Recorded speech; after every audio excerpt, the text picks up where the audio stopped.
स्वस्ति पंथा मनुचरेम सूर्या चंद्रमसा विव पुनर्दत्ता संता जानता संगमे मही। सिया राम में सब जग जानी करऊं प्रणाम जोड़ जुग पानी। राम कहानी जो मैंने जानी मैं राजेश्वर सिंघल आप सभी का हार्दिक स्वागत करता हूं। आज के अंक में हम इस बात की चर्चा करेंगे कि क्या रामचंद्र जी महाराज ने जो जनक जी की प्रतिज्ञा की थी, रामचंद्र जी महाराज ने जो जनक जी की प्रतिज्ञा थी कि जो धनुष पर आरोपण कर देगा मैं अपनी कन्या सीता उसी को दे दूंगा। आज इस पर हम चर्चा करेंगे कि जैसे किंवदंती है, प्रचलन में है, लोकोक्ति है कि जैसे उन्होंने प्रत्यंचा चढ़ाने की कोशिश करी वो धनुष टूट गया। तो हम इस बात पर चर्चा करेंगे कि रामचंद्र जी महाराज ने उस आरोपण को क्या पूरा किया या नहीं किया, और महर्षि वाल्मीकि इस बारे में क्या कहते हैं। जनक जी की प्रतिज्ञा के अनुसार 5 अवस्थाएं थी: तोलन, वेपन, समायोगम, आरोपण और परिपूर्णम। आरोपण, वेपम, समायोगम के विषय में हम चर्चा कर चुके हैं। आरोपण के विषय में भी हमने चर्चा की कि टेस्ट या ट्रायल था।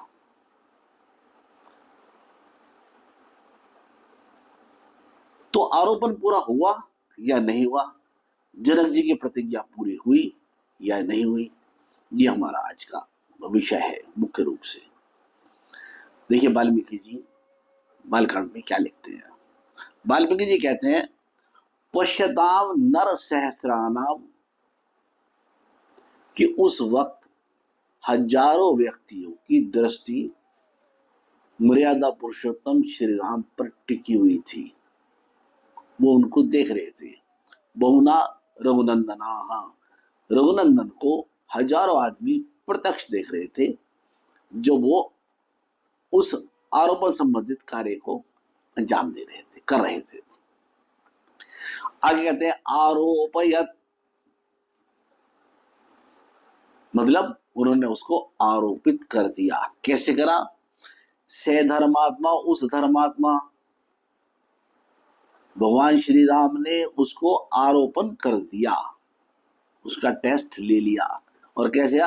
सलिलम एव, खेल ही खेल में, जैसा खेल हो, खेल खेल में कोई आदमी, जैसे किसी आदमी के लिए कुछ कार्य ना हो, कोई बहुत बड़ा डॉक्टर हो, हार्ट का डॉक्टर है, उसके लिए एंजियोग्राफी करना, खेल खेल में एंजियोग्राफी कर देता, और सबके लिए वो संभव नहीं है।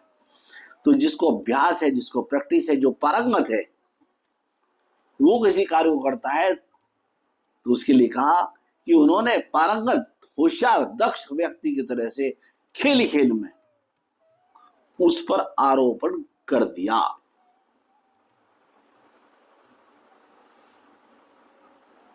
अर्थात महाराज जनक जी की प्रतिज्ञा पूरी हो गई। लेकिन प्रश्न फिर रह गया, वो टूटा कैसे? उसके बाद महर्षि लिखते हैं, पूरया मास तद धनु, उस धनुष को जो पूरा किया। कल्पना करेगा, साधारण धनुष है तो पूरा कब होगा? जब कमान पर तीर रखा जाएगा। रिवॉल्वर कब पूरी होगी? जब उसमें गोली रखी जाएगी। तो पूरी कब होगी? जब उसके अंदर गोला रखा जाएगा, बॉम्ब रखा जाएगा। और मिसाइल कब पूरी होगी? जब प्रेक्षा पात्र के अंदर मिसाइल को रख दिया जाएगा, तब पूरा होगी। तो क्या पूरा या मास तद धनु, उस धनुष को, जो शिव धनुष था, उस पर उन्होंने पूरा कर दिया, उसके ऊपर आयुध रख दिया और आयुध रख के जैसे ही चलाया तद भवंज टूट गया।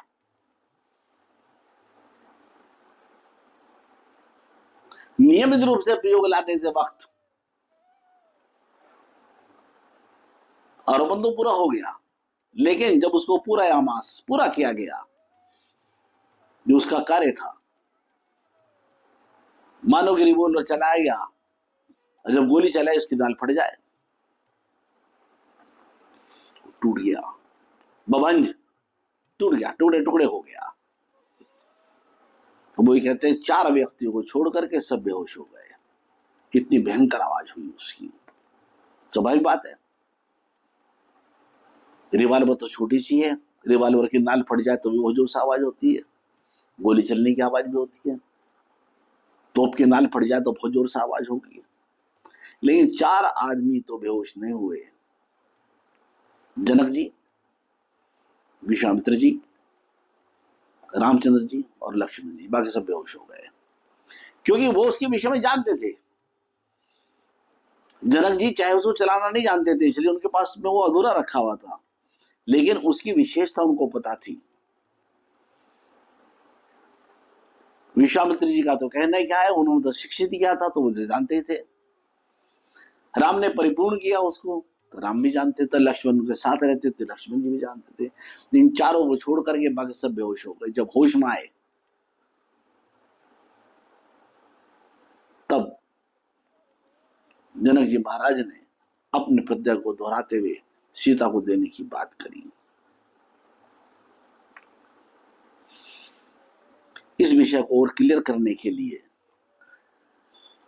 मैं भारतीय वांग्मय, संस्कृत वांग्मय के स्वयंवर के 2 उदाहरण हैं, उसकी चर्चा भी आज करना चाहूंगा। एक सीता का धनुष यज्ञ और एक द्रौपदी का स्वयंवर, जिनमें वो भी वीरेश्वर का थी, जिसमें उन्होंने कहा कि जो जल में परछाई दे करके मछली की आंख बीन देगा उस समय विवाह करूंगी। पर दोनों घटनाओं में कुछ साम्य है, कुछ अंतर है। साम्यता तो यह है कि दोनों ही विदुषी वीरेश्वर का थी, ये तो साम्यता है। लेकिन अंतर बहुत बड़ा है। देवी कल्याणी के सामने जो प्रतियोगी थे वो एक ही गुरु परंपरा से एक ही बराबर अध्यापन कोर्स करके आए थे। कौरव और पांडव दोनों आचार्य द्रोण के शिष्य थे। तो श्रेष्ठता का चुनाव उसमें था कि जिसकी एकाग्रता ज्यादा हो, जिसका लक्ष्य भेद की क्षमता ज्यादा हो। लेकिन सीधा संबर में थोड़ा अंतर है। जो आने वाला युद्ध लड़ा जाना था, जिसके लिए रामचंद्र जी महाराज की ग्रूमिंग और उनका विकास का वो दौर था, उनका युद्ध तकनीकी रूप से अधिक दक्ष रावण से था, जिसका कोई मुकाबला नहीं कर सकता था। रावण के बारे में आप सभी को पता ही है कि वो वरुण को भी, पवन को भी, सबको अपने पास कैद कर रखा था, जो चाहता था सो होता था। तकनीकी रूप से बहुत आगे था, तो उसको वही व्यक्ति हरा सकता था जिसकी तकनीकी क्षमता ज्यादा हो। और तकनीकी क्षमता का विकास का उदाहरण, एग्जाम्पल लेने के लिए ही, इम्तिहान लेने के लिए, परीक्षा लेने के लिए ही विश्वामित्र जी लेकर के गए। यहाँ रामचंद्र जी महाराज की 3 परीक्षा थी, एक जनक जी द्वारा, एक ही से, दूसरी विश्वामित्र जी द्वारा, और तीसरी परीक्षा परशुराम जी द्वारा, जिसकी चर्चा हम आगे करेंगे। मेरे प्यारे दर्शकों, अब आपको अब तक के प्रसंग से क्लियर हो गया होगा कि ये कोई छोटा मोटा कार्य नहीं था। रामचंद्र जी जीवन के जो महत्वपूर्ण पड़ाव हैं उनमें से एक था। उनकी शस्त्र संबंधित जानकारी और विकास का एक काल था। इस कार्य को उन्होंने किस क्षमता के साथ, किस कौशल के साथ पूरा किया, ये हमारे नवयुगों के लिए सीखने का, प्रेरणा का एक माध्यम है। जैसे श्री राम जी उस रास्ते पर बढ़े, हम भी अगर उसी हिसाब से उसी कौशल का इस्तेमाल करके चलेंगे तो निश्चित रूप से सफलता मिलेगी। जिसने भी आकलन सही कर लिया, जिसने भी तोलन सही कर लिया, समझो उसने आधा रास्ता पार कर लिया। आज के अंक में इतना ही।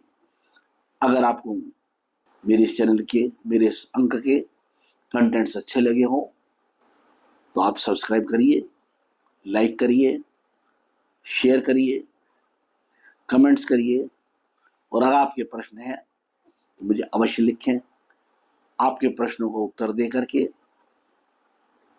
मुझे प्रसन्नता मिलेगी, उसे मेरी भी जानकारी बढ़ेगी और मैं जानकारी आप सबके साथ में फिर शेयर कर सकूंगा। आज के लिए इतना ही। जय श्री राम।